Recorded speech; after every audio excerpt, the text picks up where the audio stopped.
Alô, pessoal! E aí, tudo bem? Fizeram a prova do INSS direitinho? Espero que sim. Estamos aqui na torcida por vocês. Para quem não me conhece, meu nome é professor Fábio Ribeiro, aqui da Central de Concurso, professor de Raciocínio Lógico.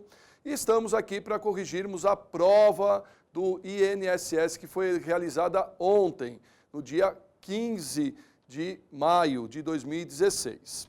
Espero que vocês tenham ido muito bem nessa prova. Quem esteve aqui com a gente fazendo o curso, com certeza na prova de raciocínio lógico, teve um grande sucesso. Bom, então vamos à correção, vamos pegar aqui as questões do caderno Alga, que vai exatamente da questão de número 45 à questão de número 50.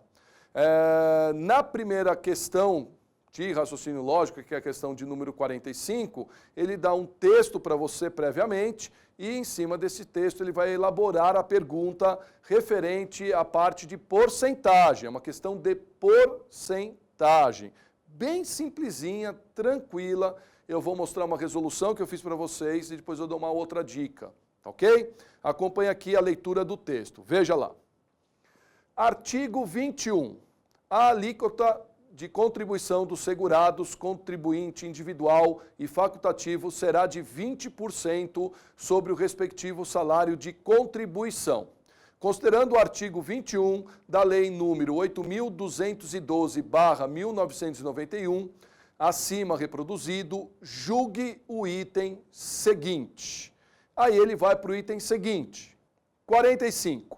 Se o valor da contribuição de um segurado contribuinte individual for superior a R$ 700, então o salário de contribuição desse indivíduo é superior a R$ 3.500. Esta é a pergunta que ele faz para você confirmar, né, a afirmação que ele faz para confirmar se está correto ou se está errado. Tá? No texto, lá que ele fala do artigo 21, ele cita no meio do texto uma parte importante. Ele fala que o valor deve ser 20% referente à contribuição total, não é isso? Só que aí ele fala que o contribuinte fez um valor superior a 700. Então as nossas referências de valor nesse caso são os R$ 700 de contribuição e os 20% que é referente ao percentual que deve ser feito de desconto sobre o valor do salário base, certo? E ele diz também, aí ele afirma, né, na pergunta, que ele fala que esse valor tem que ser superior a R$ 3.500. Então, veja aqui um jeitinho de fazer essa resolução com toda a segurança do mundo, passo a passo. Veja lá. Bom, então vamos pegar esse valor de R$ 700 que ele informou aqui no texto, que é o valor de contribuição, e lá no artigo 21, segundo o texto, esse valor deve ser correspondente a 20% do salário de contribuição. Então, 700 está para 20% desse salário de contribuição. Muito bem. Eu não sei quanto é o valor do salário. Ele me afirma que é de 3.500. Mas o que nós vamos fazer aí? Nós vamos colocar um valor X por valor total do salário de contribuição e, consequentemente, esse X deve corresponder a 100%, certo? Então vamos lá, acompanhe lá. Então, os 3.500 que eu não tenho certeza que vai ser o valor total, não posso colocar ali. Então nós vamos colocar X, que corresponde a 100% do valor. Bom, então agora é uma regrinha de 3 simples. Essa regrinha de 3 simples, ela sempre é diretamente proporcional. E agora então nós vamos achar esse valor de X. Vamos lá? Acompanhe. X, então, multiplicando em cruz, vai ser vezes 20%, que isso deve ser igual a 700 vezes 100%. Muito bem. Agora, passando lá, isolando o X, nós teremos X é igual, então, a 700 vezes 100% sobre 20, que estava multiplicando e passou dividindo. Básico, né, da regra de 3 simples. Agora, vamos fazer as simplificações que precisam e achar esse valor de X, ok? Acompanhe lá. E agora? Agora, então, a gente simplifica o que for possível. Vamos simplificar aqui os 100% com os 20%, e aí sobra 5. 5 vezes 700, então nós teremos lá que x é igual a R$ 3.500. Bom, chegamos a um valor de referência. Os R$ 700 de contribuição, ele é correspondente a 20% de 3.500. Isso é uma certeza.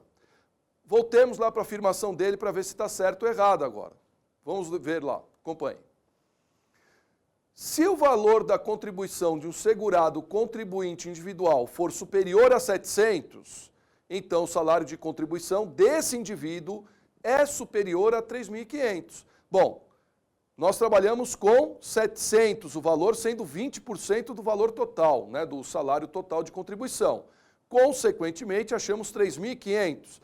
Então, se o valor é superior a 700, com certeza esse valor de salário de contribuição desse indivíduo também será superior a 3.500. Consequentemente, eu posso afirmar com toda certeza que esse item está o quê? Corretíssimo. Então, você deveria ter marcado lá C, né? C de correto nessa questão. Tudo bem? Uma questão simples, bem elaborada, tranquila de ser resolvida. Um outro jeito também que você poderia fazer essa resolução é pegar o valor que ele informou de 3.500 e fazer 20% dele. Com certeza você chegaria aos 700 também, rapidinho. Fala, pô, se 3.500 fazendo 20% desses 3.500 corresponde a 700, qualquer valor acima de 3.500 vai ser um valor acima de 700. Então, o item estaria também correto. Tudo bem, gente? Espero que você tenha acertado essa questão aí de porcentagem, uma questão tranquila. E agora vamos ver outras questões aqui.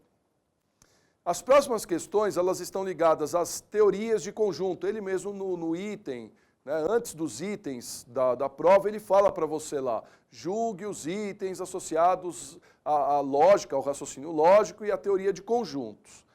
Vamos ver? Veja lá o que ele colocou para você. Julgue os itens a seguir relativos ao raciocínio lógico e operações com conjuntos. Então, os outros itens que seguem, o 46, 47, 48, 49 e 50, eles estão associados a esses assuntos, teoria de conjuntos e o raciocínio lógico. Raciocínio lógico proposicional, como já citei para vocês antes. Tranquila as outras questões. Você vai ver que ele agora trabalha exatamente com a definição, né? O que é a definição, por exemplo, lá de uma proposição, básico. A gente falou isso em aula para vocês aí, tranquilinho, tá? Ele também trabalha com valor lógico das tabelas verdades, muito tranquilo. Escrever na linguagem lógica, tá? Escrever na linguagem simbólica, então pegar a parte da linguagem escrita, tradicional, e passar ela para a linguagem lógica, por símbolos, também super tranquilo. Tautologia também é um outro assunto que foi tão falado que sempre eles cobram, e está aí, caiu uma questão de tautologia. Então, vamos ver as resoluções dessas questões, para você chegar nesse 100%? Então, acompanhe lá, gente. Veja a próxima questão. Vamos lá? Item 46. A sentença. Bruna, acesse a internet e verifique a data de aposentadoria do senhor Carlos. É uma proposição composta que pode ser escrita da forma P e Q. Olha só. Ele tenta te enganar. A CESP já fez isso em provas anteriores, recentemente, colocando esses tipos de frases que aparentemente parecem frases compostas, mas elas não são frases compostas, na verdade. São frases que, apesar de aparecer o conectivo lógico, lá, o operador lógico presente, elas não são frases compostas. Ela é uma frase, nesse caso, que vai fugir daquele padrão de proposição declarativa. Você sabe por quê? Olha lá, volte na questão e eu vou te indicando isso. Veja. Quando ele fala, Bruna, acesse a internet e... Opa, olha lá o conectivo, não sei o quê. Não, gente, continue a leitura. Verifique a data de aposentadoria do senhor Carlos. Olha lá a exclamação lá no final. Isso já descarta qualquer possibilidade dessa frase ela ser uma frase, uma proposição declarativa. uma frase que caiba valor lógico verdadeiro e falso. Ela não é nem proposição, quanto mais composta. Ela é uma frase que a gente chamava lá de frase imperativa, né? Aquela frase de ordenação. Bruna, verifique lá o senhor Carlos. Não é isso? Então, consequentemente, se ela é uma frase de imperação, né? De impor para você o que deve ser feito e ter uma exclamação lá no final, pronto, já eliminou qualquer possibilidade de ser proposição declarativa e, consequentemente, eliminou também qualquer possibilidade dela ser muito mais composta. Então, esse item estaria o quê? Errado. É um item errado. Tá ok? Tranquilo, conceito de proposição, o item aí facinho para você ter aí esse acerto tranquilo na prova. Tudo bem, gente? Muito bem. Então, espero que tenha acertado. Vamos para o próximo item. Item agora 47. Veja lá. Para quaisquer proposições P e Q, com valores lógicos quaisquer, a condicional P, então, Q, então, P, será sempre uma tautologia. Olha só essa questão, hein, esse item aí. Então, ele está afirmando que para quaisquer proposições P e Q, com valores lógicos quaisquer, a condicional P, então, Q, então, P, será uma tautologia. Muito bem. E você sabe, você lembra o que é tautologia? Lembre que as proposições compostas, elas podem ser classificadas em proposições tautológicas, proposições contraditórias, era isso? E você tem, então, essas proposições tautológicas e contraditórias, exatamente aí as definições opostas. O que era uma contradição? Todo e qualquer tipo de proposição composta que dê tudo falso. Não foi o que ele pediu. O que é uma proposição tautológica? Uma proposição tautológica é aquele tipo de proposição que, independente dos valores lógicos componentes, né, no caso aí das proposições que a formam, ela sempre será verdadeira. Lembra disso? E tinha ainda uma outra possibilidade de ser uma contingência, que a maior parte é contingência. Bom, o nosso foco é tautologia. Então, tautologia, para ser uma tautologia, tudo tem que dar verdade. Tudo tem que dar verdade aonde que nós vimos? Exatamente, nas tabelas verdades. Então, na hora que eu montar a tabela verdade dessa proposição, obrigatoriamente, a tabela verdade vai me indicar que os valores lógicos finais precisam dar tudo verdadeiro. Se não der verdadeiro, ou ela será uma contingência, ou ela será, então, uma contradição. Isso vai depender ali da composição de valores. Tudo bem nisso? Ótimo. Sabendo disso, o que eu preciso fazer, querido aluno? Qual que era a solução? A solução era montar a tabela verdade? Pois bem, então vamos fazer aí a montagem dessa tabela. Vamos lá? Acompanhe lá na nossa lousa. Veja. Bom, é um P, então Q, então P. Veja que o Q, então P, está entre parênteses, né? Porque existe uma ordem de precedência para ser montada a tabela verdade. Então, se eles estão entre parênteses, obrigatoriamente tem que ter uma coluna para eles. Certo? Eu tenho que ter uma coluna para o P, uma coluna para o Q, uma coluna para essa proposição que está entre parênteses, e a coluna final, que seria da proposição inteira. Então, nós temos uma tabela verdade aí com 4 colunas. Muito bem. E com quantas linhas mesmo? Número de linhas é o número de proposições. Nós temos 2 proposições, P e Q. Consequentemente, são 4 linhas também. Montando essa tabela verdade, ficaria assim. Veja lá, acompanhe. Então, nós temos aqui a nossa tabelinha. P, então Q, então P. Montando a tabela verdade para isso, nós teríamos uma coluna para o P, verdade, verdade, falso, falso. Uma coluna para o Q, verdade, falso, verdade, falso. Uma coluna para o parênteses, que é o Q, então P. Q, então P, eu tenho que fazer a resolução, tenho que montar a resolução para chegar lá na última coluna, que são os resultados lá que são necessários.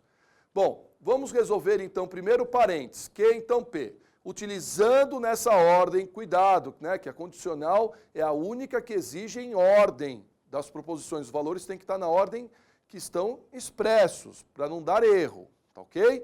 Sendo assim, nós vamos pegar primeiro a coluna do Q com a coluna do P, linha a linha, para resolver no C então, na condicional.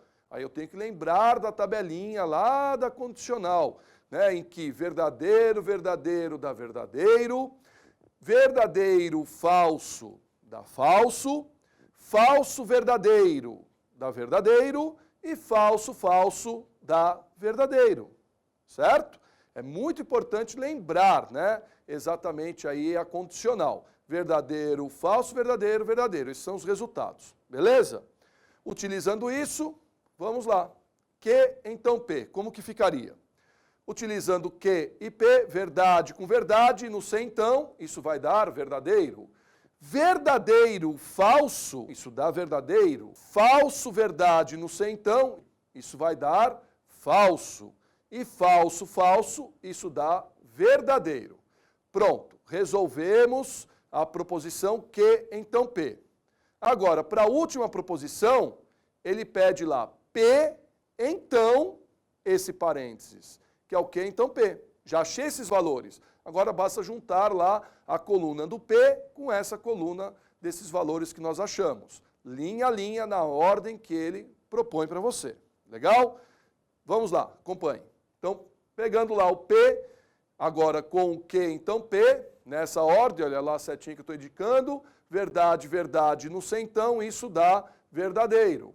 Verdade, verdade, na condicional novamente, isso dá verdadeiro.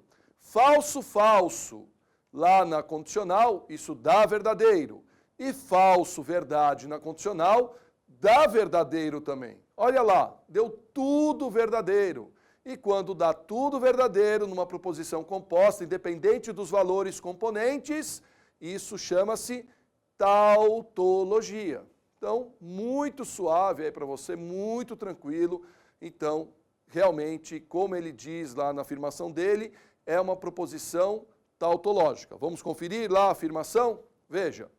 Então, para quaisquer proposições P e Q, com valores lógicos quaisquer, a condicional P, então Q, então P, será sempre uma tautologia? Sim, será uma tautologia e isto está correto nesse item.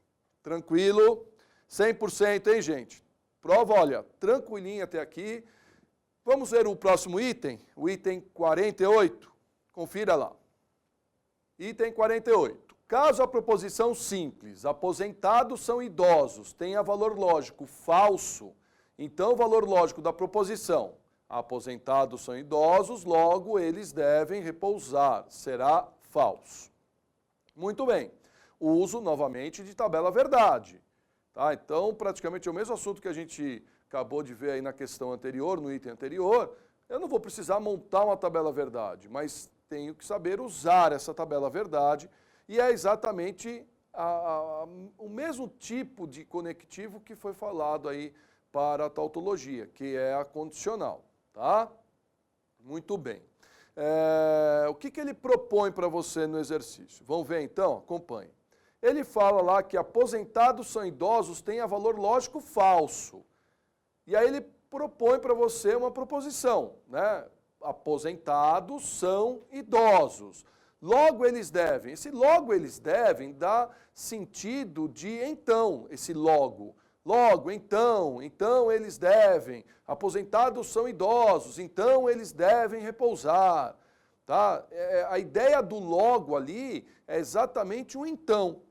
Se é um então, e ele fala que aposentados são idosos, tem um valor lógico falso, então colocando um falso aqui na primeira proposição, essa proposição sendo uma condicional, ela nunca poderia ser falsa. Por quê? Lembra lá qual que é o princípio de ser falso numa condicional? É a primeira proposição ser verdadeira e a segunda proposição ser falsa. Ter essa combinação, verdadeiro, falso, obrigatoriamente. É a tabela do C então, é a tabela da condicional. Verdadeiro com verdadeiro é obrigatoriamente verdadeiro, verdadeiro falso é falso, falso verdadeiro é verdadeiro e falso falso é verdadeiro. Tão debatido e tão falado da condicional, tão importante, sempre ela que mais cai, não é isso, queridos alunos? Certinho? Então, se é assim, sendo a primeira proposição falsa, obrigatoriamente qualquer valor que seja a segunda, que não me importa, que ele não deu esse valor, sendo falso ou verdadeiro, essa proposição ela será verdadeira. E ele fala o quê? Veja lá. Ele falou que será falso. Será falso isso? Não, de jeito nenhum. Ela será verdadeira. Terá um valor verdadeiro. Portanto, o item está errado nesse item 48. Tudo bem? Tranquilo? Até aí 100%, né? Estou aqui na torcida por vocês. Vamos para o próximo item? Item 49. Tranquilinho também, facinho. Veja lá o que ele propõe. Acompanhe. Dadas as proposições simples, P, sou aposentado, e que nunca faltei ao trabalho, a proposição composta, se sou aposentado e nunca faltei ao trabalho, então não sou aposentado, deverá ser escrita na forma P e que, então não P, usando-se os conectivos lógicos. Olha aí que legal essa questão, uma questão também tão falada de transferência da linguagem literal para a linguagem lógica, né? Aquela passagem, aquela transcrição que a gente faz, pega a linguagem literal, a linguagem usual e passa ela para a linguagem lógica, que é a linguagem simbólica, usando exatamente os símbolos dos operadores lógicos. Não é isso? Questãozinha baba demais para vocês aí, certo? Só seguir exatamente a frase como foi dada para você. Veja como foi construída a frase, vá substituindo essa frase por símbolos, que aí você tem ela toda resolvida, toda facinho, toda bonitinha aí para você. Vamos ver como que fica? Acompanha lá. Então nós temos aí, a frase dada foi, se sou aposentado e nunca faltei ao trabalho, então não sou aposentado. Aí depois nós vamos conferir como fica isso. Então vamos montar aqui, ó. Se sou aposentado, ele falou que isso, o sou aposentado, tem que ser o P. Então, ela vai ser P. Muito bem. Nunca faltei ao trabalho, é o quê? Então, nunca faltei ao trabalho, vai ser quê? Entre essas duas frases, tem o operador lógico E ali, ó lá. Tá vendo presente ali o operador lógico E? Muito bem. Então, o símbolo do E é aquele V de ponta cabeça. Então, vamos colocar aqui o V de ponta cabeça. Muito bem. Aí ele segue, aí ele coloca então, né, que começou com C e agora tem um então, não sou aposentado. Esse então, o símbolo dele é a setinha. Então, está aqui a setinha para você. E agora, não sou aposentado. O sou aposentado é o P. Não sou aposentado, então tem um não ali presente. Se tem um não ali presente, eu devo colocar o símbolo do não. No caso aí o tio, poderia ter sido uma cantoneira também. Coloco num lugar ali, né, na frente do P, e então ficaria com não P. Muito bem. Junta toda essa frase agora com os símbolos. Então ficou P, E, que, então, não P. Certinho?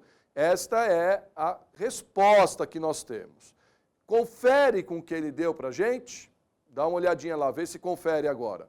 Olhando o que foi dado, foi um P, E, que. Ah, mas ele colocou entre parênteses, professor. Lembra a história do parênteses? Posso ter ou não? Normalmente o parênteses é usado para você separar, né, pela ordem de precedência, quem deve ser resolvido antes de cada operador. Ele colocou, se não tivesse colocado também ficaria certo. Então ficou lá P e Q, entre parênteses, então não P. Bateu certinho com o que a gente escreveu? Assim, então o item está o quê? Correto. Então veja lá, item correto nesse item 49. Tranquilo? Muito bem. Então, está aí mais um para você aí também, fácil, fácil. Espero que você tenha acertado aí até aqui, 100% de acerto, hein, gente? Vamos lá. E agora, então, para vocês, o último item aí dessa prova, o item de número 50, que mexia com teoria de conjuntos. Tá? Basicamente, ele mexe com os símbolos, contém, está contido, intersecção, união, símbolos muito, muito usuais dentro da teoria de conjuntos. Não precisa de conhecimentos muito profundos, que precisava ir lá, né, garimpar alguma coisa, não. Era simplesmente seguir. Obviamente, você tinha que saber o que significa esses símbolos e usando, obviamente, o significado do símbolo, separar o que ele pediu para você chegar, então, a uma conclusão se o item está correto ou errado, tá?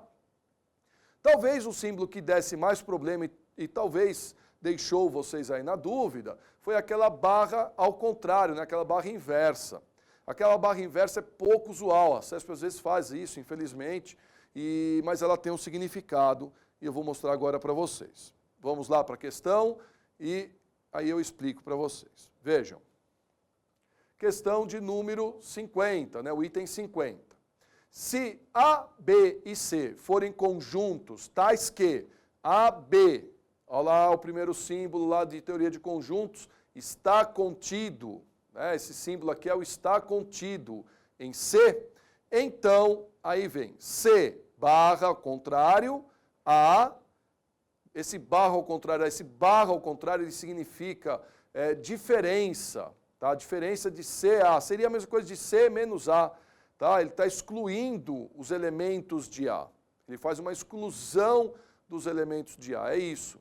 Então é como se fosse somente, apenas, única e exclusivamente os elementos de C e que não estão associados ao A. É isso em outras palavras, tá? Continuando a leitura, veja lá. Intersecção A, união B, tá? Esse símbolo para baixo é a intersecção e depois entre parênteses ele põe A, união B.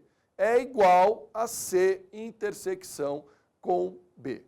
Basicamente, aí a gente poderia até montar diagramas lógicos, mas não precisa. Na verdade, nós vamos fazendo exclusões do que ele pediu, do que é intersecção, do que é união, a diferença, e está contido, e a partir dali a gente consegue resolver a questão numa boa, tá? Para você conseguir resolver melhor essa questão, você poderia adotar assim, que os conjuntos apresentam alguns elementos. Tanto faz quem são esses elementos. Você poderia chamar do que você quiser, usar números, usar letras, usar símbolos, tanto faz, tá? Tanto faz. Então a gente faz por comparação, é um jeito mais simples aí de resolver esse exercício e talvez ficar mais claro para você como ele era simples na verdade, tá? Veja aqui uma proposta de resolução para você, veja. Então, usando um contra-exemplo, o que é usar um contra-exemplo, professor? Vamos colocar elementos nesses conjuntos para ficar mais fácil a sua resolução. Então, o conjunto A, que elementos nós vamos colocar? Pode ser números também, hein? Eu vou colocar aqui usando vogais apenas. Então, A e E, tá? O B, vamos colocar lá, A, E, I. No C, eu vou colocar A, E, I, O, U. Tá? Isso que é a ideia do contra-exemplo.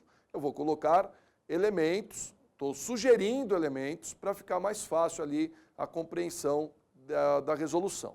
Tudo bem? Bom, vamos pegar aquele joguinho dos conjuntos que ele fez, que ele propõe lá na afirmação, e vamos fazer um cálculo, literalmente fazer um cálculo com esses elementos. Vamos ver o que acontece? Acompanha lá. Então a proposta dele é que C barra contrário A, intersecção A união B, deve ser igual a C intersecção B. Não é isso que ele propõe? Então tá bom. Essa barra inversa aqui é exatamente o C menos A, em outras palavras. É uma exclusão, uma diferença entre os dois. Diferença, C menos A, vai ficar só os elementos de C. Portanto, excluindo o A do C, nós ficaríamos com I, O, U apenas em C. Certo? Muito bem. Isso vai ser uma intersecção com A união B. Bom, A união B, tá? É pegar os elementos de A, que era o A e o E juntar com o B, que era A, I. Então nós teremos então um novo conjunto que seria o A, I, porque a união junta todos e elimina lá as igualdades, né, as intersecções. Tudo bem? Antes de fazermos a igualdade, vamos resolver essa intersecção aqui que foi gerada. Foi gerada uma intersecção entre o I, O, U, intersecção A, I. Não é isso? Resolvendo a intersecção, você deve lembrar que intersecção são aqueles elementos que são comuns a dois conjuntos. Como que ficaria aqui só pegando a intersecção? Porque ele quer a intersecção. Veja lá. Quem são os elementos comuns ali daquela diferença de C com A com a união AB? Então, nós teríamos lá o I, né? Então, daqui só sai o I. O I seria o único elemento aqui que sobrou desse cálculo todo aí que a gente fez com esses conjuntos. Muito bem. E aí ele diz que esse I, né, todo aquele cálculo, foi substituído por esse conjunto I. Ele deve ser igual a C intersecção com B. No nosso contra-exemplo, C era A, E, I, O, U. E o B era o A, E, I. Como ele quer a intersecção, vai sobrar o que da intersecção? Apenas, exatamente, o A, E, I. Agora, eles são iguais? I é igual a, E, I? Não, eles são o quê? São diferentes. Então, esse item ficaria errado. Isso está errado. Essa afirmação está errada. Não pode ser uma afirmação aí correta. Tá? Eles não são iguais, eles são diferentes. Entendido? Espero que sim. Espero que você tenha aí acertado todas as questões. Estamos aqui muito esperançosos aí com os nossos alunos. Tenho certeza aí que vocês foram muito bem. E você que aí está vendo a correção aí que não participou aqui das nossas aulas, vem aqui aprender raciocínio lógico com a gente, que você terá um grande sucesso. Alunos, estamos na torcida, sucesso 100% e a aprovação está aí. Tchau, um abraço.